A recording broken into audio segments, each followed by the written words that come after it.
Yo, what's up? Welcome back to my channel, Automatic Works. So, nandito naman po tayo ngayon mga sir para magbigay ko ng konting tips and ideas.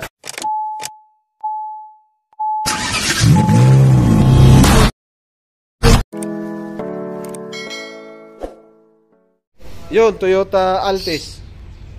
Engine refresh. Ayan na, nangitim na, sobrang tsaka hard starting. Long crank na siya. Long crank. Engine refresh, ayan na. Yon, meron tayo dito ang Toyota Altis to pre, no? Toyota Altis. So ito ay engine refresh. Maganda pa naman yung pintura niya, pero gustong-gusto kasi na may-ari ito. Gustong-gusto niya yung sasakyan na to, kaya gusto niya ipa-engine refresh. Ito itsura ng makina niya. Yan. Kaya gusto niyang ipapa-engine refresh. Pre, magkano dito, pre? Yan, no? Pwede nang taniman ng sayote tsaka sibuyas. Yan. Ngayon, isa-isahin muna to kasi sobrang dumi. Tapos, ingat tayo dito sa mga mapuputol na wire. So, ingat tayo ito. May isa na ako nakita na putol. Dalawa, tatlo. Yung ganun naman masakit sa engine refresh kasi ang makina medyo may edad na. Tingnan na lang natin. May mga nakabit na ground sa nakaipit. So, ito, mga sigurado may linya to. Malaki Baka crankshaft to. Pwede rin sa aircon. Pero sa ilalim to, crankshaft, putol din sa oil seal, sa oil cylinder. Hanapin natin yan. Engine refresh tayo nito mga sir, ng Toyota Altis. Ito siya.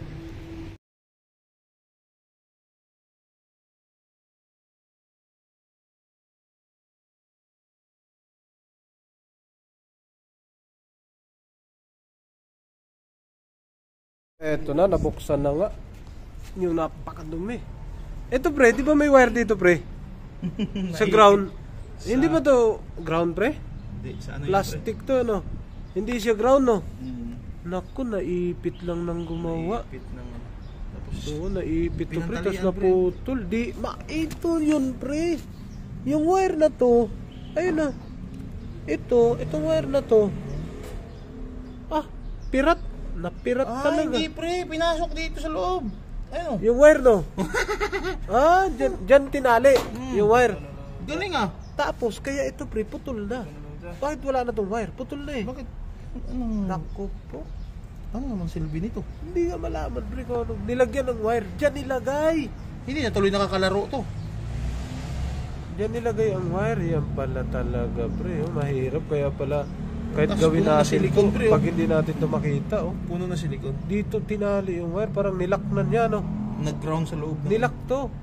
Nilak na. Kaya naghihingalo na siya Pag mainit lalo, hirap pa andarin. Ayun.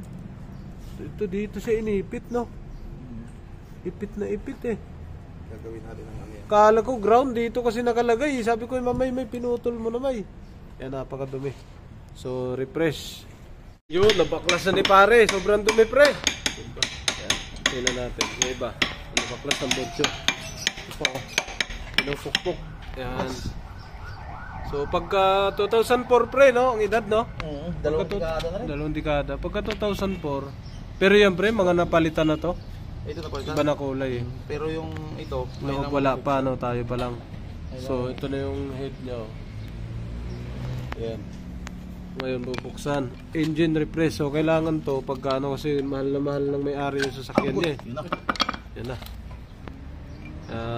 Kailangan linisin talaga. Sobrang dumi. Hindi makaya sa car wash to pre. No? Grabe iba talaga pag Toyota. Matigas. Tibay Ngayon hanapin natin yung crankshaft dyan. May baka doon naputol yung wire. Yung crankshaft na yun.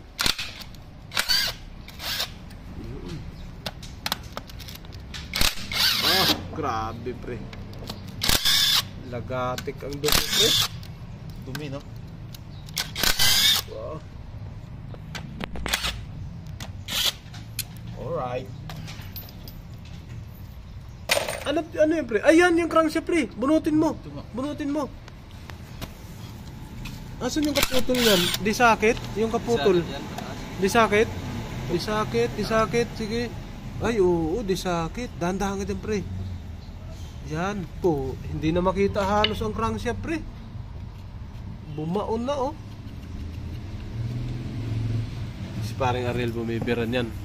Ayan o. Tapos si Mamay nagbaklas kanina. Kakabuti ko, pre. Ayun, pre. May May bakal, pre. may bakal nakakapit. Ayun. Bakal no?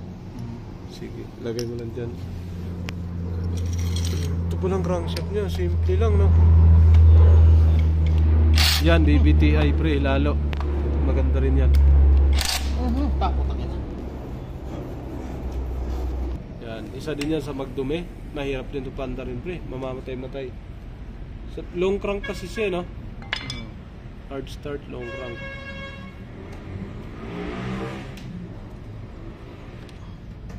Bago, pre. Nilinis naman yan nung dinala sa atin nun.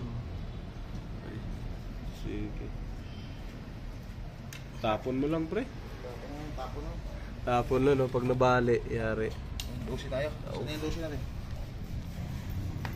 Sorry. Yan na. Kita na ito Yun.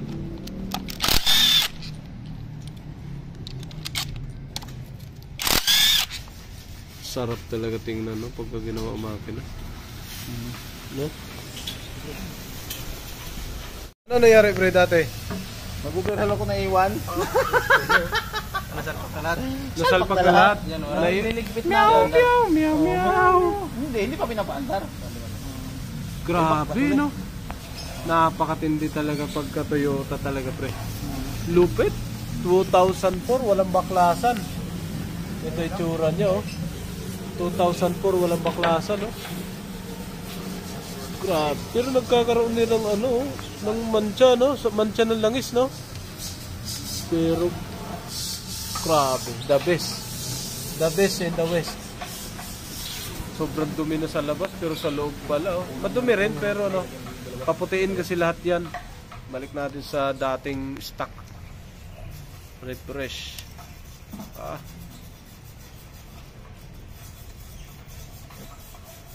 Ikutin mo, uno muna natin.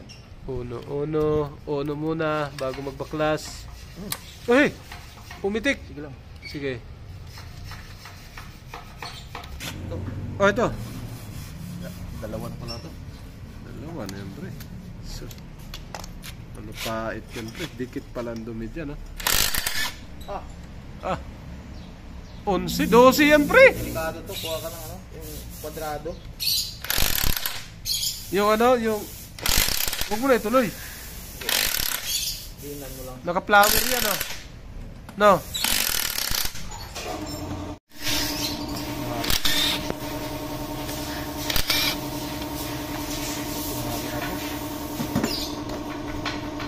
Dala ka ulit medyas bukas, pre. Palitan niya ng medyas na. Yan yung kwadrado. Yan yung kwadrado.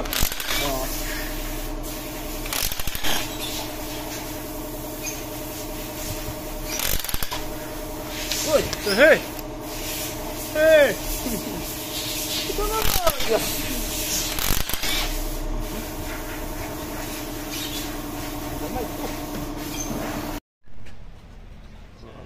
Dashboard.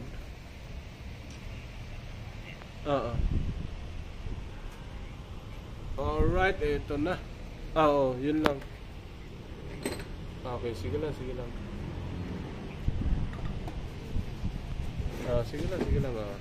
Okay, sige. Yan na pre, ang laman. Ito na pre, magatanghalian na tayo. Kasi kwartang linaw na ito. Mainit talaga pre. Mainit mainit na minute. Nagkaroon ng yung exhaust. Nagkaroon ng pati intake pre. Sir, linisan daw kamay sir. Yan Linisan daw kamay. Yan. Ito, grabing kapal na pre. Kagid yan pre. Pati spark plug. Pati spark plug Ito pala yung nakikita natin sa spark plug. Nagbabasa talaga siya pre Ayan ayan Ito mga ganito Grabe talaga pag hindi ma-engine refresh ang sasakyan. Ito talaga nangyayari Kasi ito pumasok dun sa loob Ayan Kaya lang minsan yung mga bumara ito. Lalim yan. Pumasok. Stuck naman to lahat pre. Ito pre sa sobrang tagal na tinubuan na ng stalagmite. Ito ba ito? Ayan o, ayan o. Kapal nga yan o, gibutig-butig. Ayan o. Alright, so refresh talaga yan. Loob at labas, no? Loob at labas. Yun, eto na. Nabuksan. Ito, may dumi rin yan sa loob. Dito yan sa malaking tubo na to. Ayan o. Yan ang dumi niya. So, nakalaykay natin. Meron pa sa ilalim, oh. Nakaharang sa tubo. Doon dito sa ano, sa langis, bomba. Doon sa ilalim, tuktukin natin. Lalabas yan eh. 2004, napakadami na. Ayun na. Ayun na. Yan. Yan ang ano yan, dumi. Ayan. Ayan. Ayan na. Duming-dumi talaga siya. Okay, so linisin din naman lahat to. Ito ang kagandahan sa ano, sa refresh. Ayan. Sa loob tanggal. Ayan ang nakuha. Pakita mo yung sample, pre. Ito. Mga natuyo na ano, no? Nagkumpulan na sila doon kasi ganyan eh. Diyan papasok ang langis. Pag mahina ang bomba, mahirap din siya. Sa refresh naman, ito na. Umpisa. So, diyan pala sa top pa lang yan. Wala pa yung pinakailalim, top pa lang to. Yun, ito na yung kanina, hindi ito na baliktad pa ang nakuha. Ayun, ito tatanggalin natin. Kaya sa engine refresh, marami makukuha. Ayan o, ito makukuha natin to. Natanggal na nga. Wala, hindi na mabunot, pre. Yung isa, ito naman. Ayun, nangadurog na pala ito. Durog na, oh. Naiwan pa yung ano. Engine refresh, ito yung makikita niyan. Sa ilalim, hindi mo na maramdaman to. Ayun, ah. Pero may nakuha na si pare. Ayun, buo na to. Maayos na yung iba. Ito, durog-durog na. Ayun, oh. Ayun, durog na nga. Ayun, nakatanggal. Yan ang engine refresh. Dito makikita. Kung may problema, mga durog na nga, pre. Ito yung may spring, no? Durog na nga siya. Buti nga naagapan, no? So, yun ang agap ng engine refresh. Maagapan.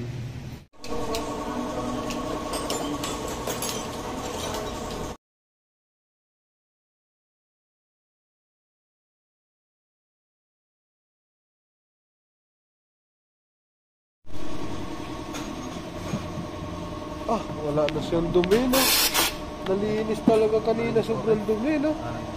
Pambirang yan, ito na. Nabubuo na siya bukas, oh. Sobrang dumi niya kanina dito. Sarap sa mata.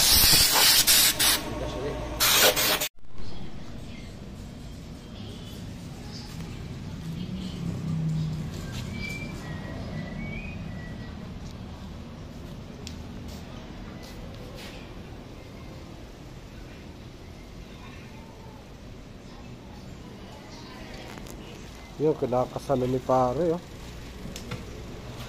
Ang linis. Dating sobrang napakadumi. Yun ang kinasala ni pare Ariel. Pre, bubuhin mo yun ngayon?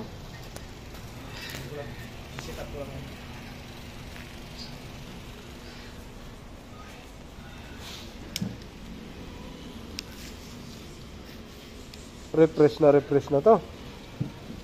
Ayun na. Piston.